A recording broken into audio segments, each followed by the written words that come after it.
At the age of 27, I was training for my first marathon. I was living my dream, and I always wanted to serve those who had the least. And I got the opportunity to do that with a trade association. I was Policy and Implementation Associate. This was Mike's first job right out of college. And the employer paid for the disability insurance, they paid for the life insurance, and they paid for the health insurance and also contributed for him on the retirement, and he could add money and contribute as well. Michael was in Washington, D.C.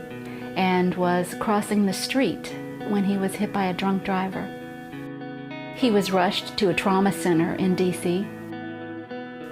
When we got to see Michael, he was, of course, unconscious. They put him in a medically induced coma.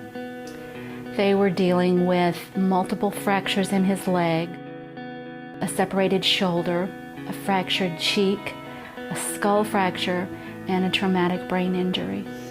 Michael's hospital bills were almost $2 million. No normal person could have been prepared to handle that on their own.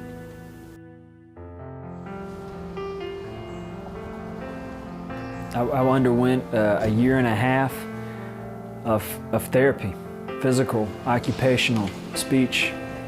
It's been a hard fight, but it's one I took on. I'm still recovering, and I'm yet to go back to work. A big hindrance is the fact that I am prone to seizures, and I have one every few months. Disability insurance gives me my freedom. I can pay the bills. I can go about doing my life as I please.